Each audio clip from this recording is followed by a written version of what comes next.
Good morning, everyone. This is political science lecture, and chapter India's foreign policy is going on. In last topic, we discussed about principles of India's foreign policy, and next one we will start India's changing relations with the other nations, with USA, Russia, China, and Israel. Foreign policy में हमने पढ़ा कि how a country deals with the other countries, वो कौन से principles होते हैं, उनको मुख्य रखते हुए जो एक कंट्री है वो दूसरी कंट्री के साथ कैसे डील करती है। तो वो प्रिंसिपल्स जो हैं, वो सिद्धांत जो हैं, उसके बारे में हमने पढ़ा था। अब हमने टॉपिक जो डिस्कस करना है वो है कि इंडिया के जो चेंजिंग रिलेशंस हैं, क्योंकि न्यू अपडेट सिलेबस है तो इसमें हमने चेंजिंग रिलेशंस पढ़ने हैं कि जो इंडिया के दूसरी कंट्रीज़ के साथ बन रहे हैं। First of all, we will start about China India's relation. Background के बारे में हमने पढ़ा है, जो टॉपिक हमने पहले भी पढ़ा हुआ है, इंडिया और चाइना के रिलेशंस के पंचशील से स्टार्ट हुए थे कि इंडिया और चाइना जो है, both of the countries started off the cordial notes post independence. Cordial means that means बहुत जो स्मूथली रिलेशंस, जो पीसफुल रिलेशंस रहे थे, ठीक है, with the signing off Panchsheel. Panchsheel के बारे में हमने पहले भी पढ़ा हुआ है कि पंचशील जो है 5 सिद्धांत थे जो कि चाइना के साथ जो है, और जवाहरलाल नेहरू ने जो है उनके जो है प्राइम मिनिस्टर के साथ जो है वो साइन किए थे। पंचशील 5 सिद्धांत थे जो म्यूचुअल अंडरस्टैंडिंग के साथ वो एक सिद्धांत जो था, एक जो ट्रीटी थी वो साइन की गई थी।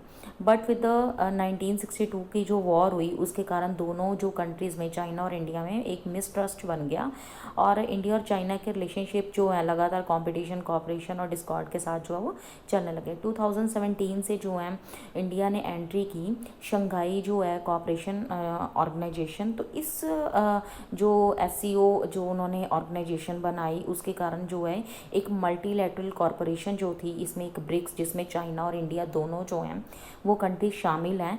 तो ये एक अटैम्प्ट था उनके लिए to foster the economic engagement कि ज़्यादा से ज़्यादा जो है दोनों कंट्रीज़ ने आपस में मिलके जो है अपनी आर्थिक जो है कंडीशन है उसको ज़्यादा से ज़्यादा ठीक करना है।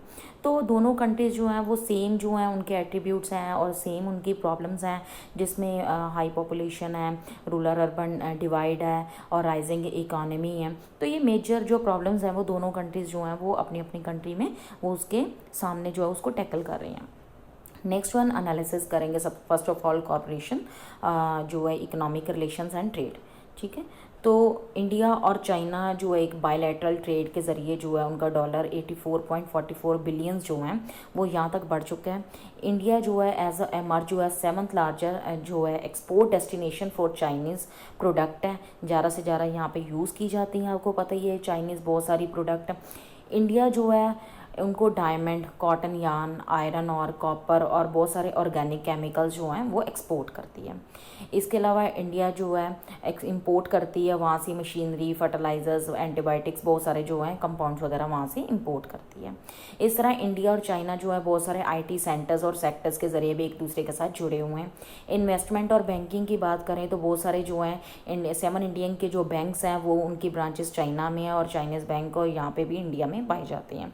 ई बिजनेस जो वीज़ा है 2017 में जो है तो वो स्टार्ट हो गया, जिसका ना बहुत सारी एनकरेजमेंट मिली है, बहुत सारे जो बिजनेस पीपल लोग हैं कि वो अपना ज़्यादा से ज़्यादा जो व्यापार है वो बढ़ा सकें। नेक्स्ट वन कल्चर रिलेशंस को देखा जाए तो इंडिया चाइना के कल्चर रिलेशंस जो हैं वो बहुत सारी बैक टू बैक सेंचुरी से चल रहे हैं। बहुत सारे जो बुद्धिस्ट यात्री आए यहाँ पे, तो बुद्धिस्ट जो बुद्ध धर्म था उसको जो इंडिया में पहचान मिली। योगा जो है आजकल ज़्यादा से ज़्यादा जो है इंक्रीज़ हो रहा है, बहुत ज़्यादा पॉपुलर हो रहा है और वो चाइना से स्टार्ट हुआ है।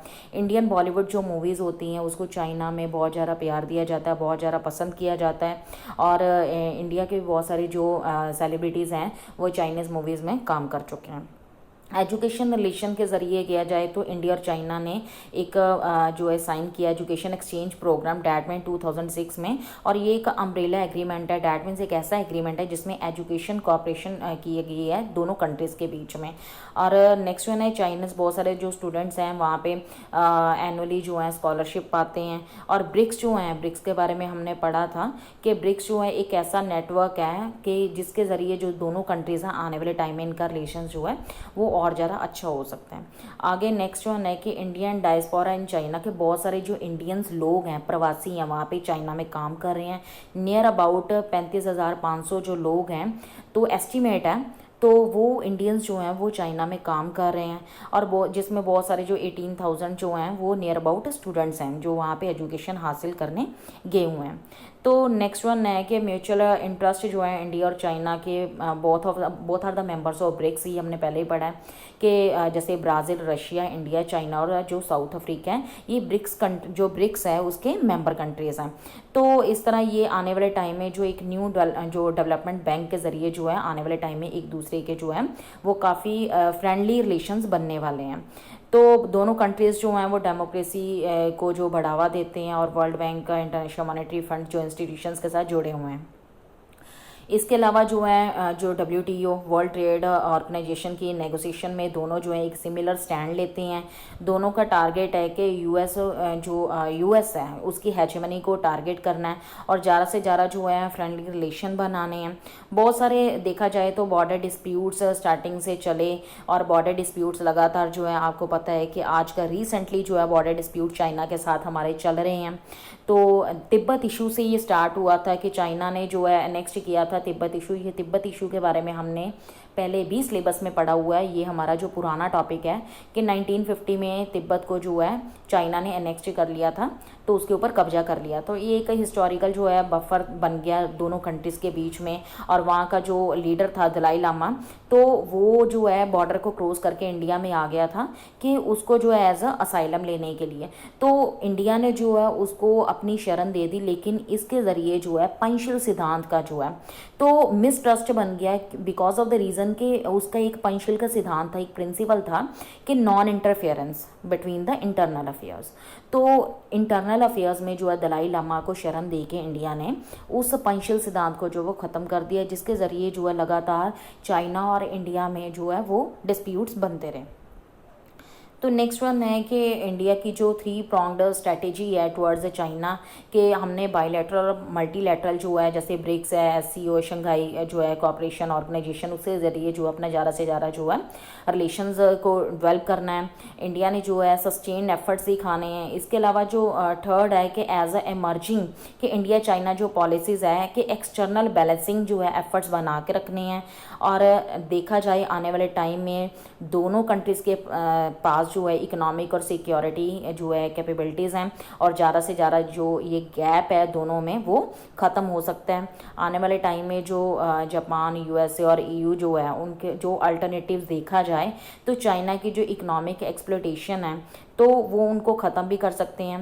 तो देखा जाए जो बहुत सारे वुहान है, ठीक है, महाबलीपुरम जो चेन्नई में बहुत सारी समिट हुई चाइना के साथ, तो आने वाले टाइम में चाइना के साथ जो हमारे रिलेशंस हैं और भी ज़्यादा अच्छे हो सकते हैं। So this is all about India China's relation.